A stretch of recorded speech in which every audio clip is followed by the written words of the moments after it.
Hello, I'm Kimberly, and welcome to the weekend edition of the Native News Update. It's Friday, January 16th. Many of the stories you hear here can be found at IndianCountryTV.com. And here's the news for the day from the Associated Press and other Native news sources. Montana's U.S. Senators Steve Daines and John Tester seized the first day of the new congressional session to introduce a bill granting the Little Shell Tribe of Chippewa federal recognition. Plus, U.S. Representative Ryan Zink plans to introduce a matching bill in the House shortly.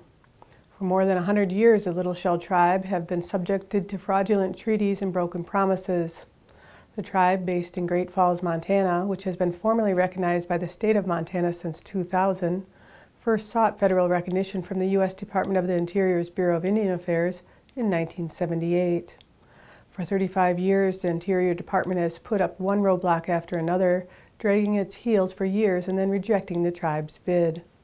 Last year, however, the agency announced that it had approved a new administrative process that would make the Little Shell eligible for reconsideration once again. The Little Shell have been a tribe since before the Department of the Interior even existed. They have long fought for fair treatment from the U.S. government and continue to plead their case. The Great Plains Tribal Chairmen's Association, an association representing 16 American Indian tribes in 3 states along the Keystone XL pipeline route, sent a letter to President Barack Obama urging him to reject the pipeline permit application. The association represents tribes in South Dakota, North Dakota, and Nebraska, and is also seeking a meeting with Department of the Interior Secretary Sally Jewell to discuss their concerns about the pipeline. John Steele, chairman of the association and president of the Oglala Sioux tribe, notes in the letter that TransCanada, the company seeking to build the pipeline, is still awaiting recertification from the South Dakota Public Utilities Commission. The Obama administration had delayed a decision on the pipeline until a Nebraska court could reach a decision about the legality of the proposed route through that state, which was issued last week. The tribes say that the South Dakota process too needs to be resolved before an executive decision is issued. The tribe also asserts that the pipeline construction would violate several treaties with sovereign tribes. Artist Julie Buffalohead often infuses her paintings and drawings with Native American storytelling and images of childlike innocence. But those who look deeper will find a darker, more complicated message. Buffalohead uses animals to comment on popular culture, American history, and motherhood. Born in Minnesota and a member of the Ponca tribe based in Oklahoma, Buffalohead has long drawn inspiration from Native American stories.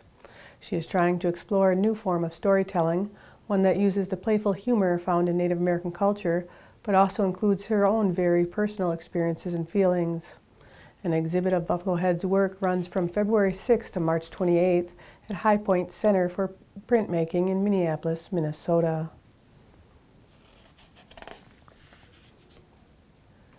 University of Oklahoma's School of Art and Art History Regents Professor and Director Emeritus Mary Jo Watson has been inducted into the Hall of Fame for the Oklahoma Higher Education Heritage Society for her passion for advocating the study of Native American art.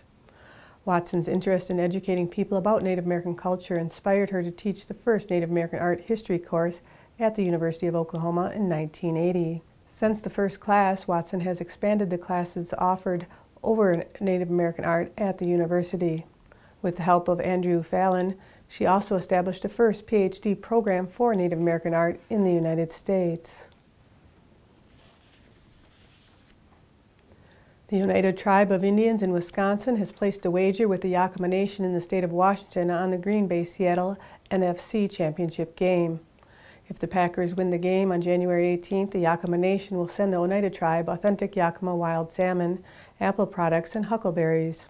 If the Seahawks win, the Oneida Tribe will send some of its own traditional white corn products, apple products, wild rice, and cheese. And that's another roundup of news from Indian Country on this edition of the Native News Update. I'd like to thank you for joining me and have a grand day.